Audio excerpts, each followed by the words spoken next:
What's going on? I thought I'll make it easier for people to understand when I say that all credit is business credit.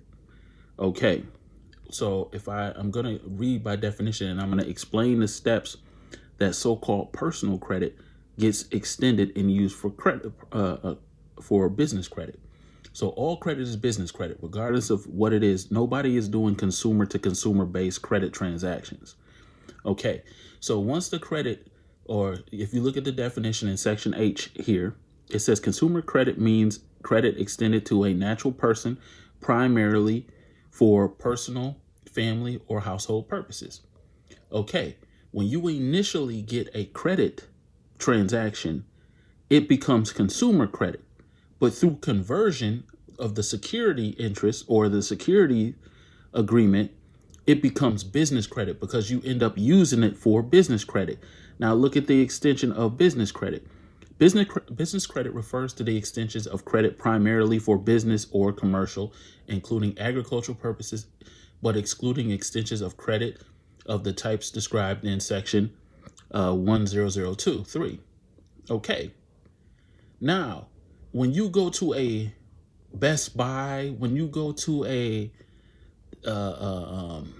Macy's or whatever, you're extending credit to that business for them to prolong their business cycle. Okay. This is what makes you an investor in their business. Okay. I can get into warehousing, I can get into all that stuff, but I'm not going to get it. Now, when people ask me questions, what do you mean about contract? Okay. Contractually liable means express obligated to repay all debts arising on an account by reason of an agreement to the effect. So when people say, hold up, you're talking about I can clean up my credit just by understanding contract law, it says it right there. Okay, I'm giving you the answer. Now let's look at what credit means.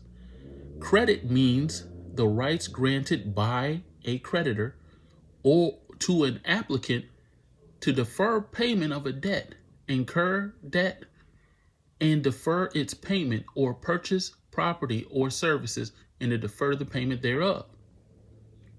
So if we know that Federal Reserve notes are promissory notes, if we know that checks are for future payments, everything is a credit transaction. Okay, regardless if it's a so-called credit card, regardless if it's a whatever. Okay, now look, we're gonna go even deeper.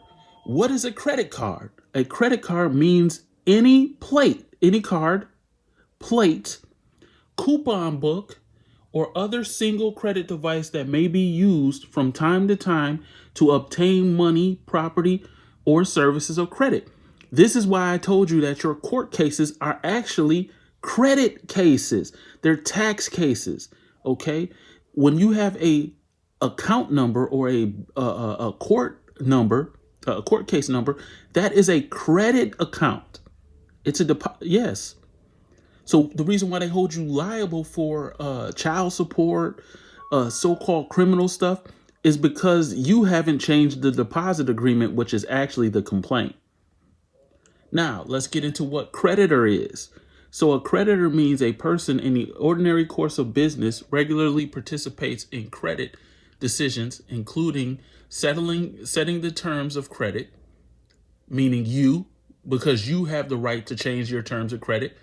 The term creditor includes a creditor, assignee, transferee, or subrogate who participates, okay, for purposes of subsection 1002.4a and b. The term creditor also includes a person who, in the ordinary course of business, regularly refers applicants or prospective applicants to creditors.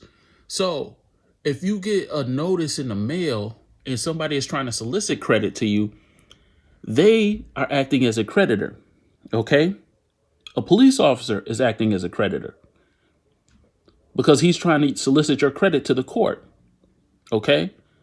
So a person is not a creditor regarding any violation of the act or this part committed by another creditor unless the person knew or had reasonable notice of the act, policy, or practice that constituted the violation before becoming involved in a credit transaction. Well, don't they don't they make all of this stuff public? Yes. So that means that everybody had notice. The term does not include a person whose only participation in a credit transaction involves in honoring a credit card, meaning a merchant. All right. So we're going to get into credit transactions. Okay. So a credit transaction means every aspect of an applicant's dealing with a creditor regarding an application for credit or an existing extension of credit, including but not limited to information. See, your information is considered a credit extension. Okay? So, information, requirements, investigation procedures, standards of creditworthiness, terms of credit, furnishing of credit information. See, that's a credit. Once you give your information to a bank, that is considered a credit transaction.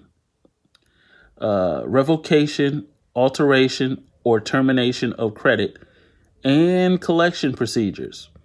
So if you understand by basic definition, I'm showing you that all credit cards start as consumer credit cards, but they convert into business credit cards because you conduct business. You're not doing person-to-person transactions with credit cards. You know, most credit cards have a restriction on it. So usually when you use a credit card, it has to go through a merchant account. So with that being said, all credit is business credit. I'm out.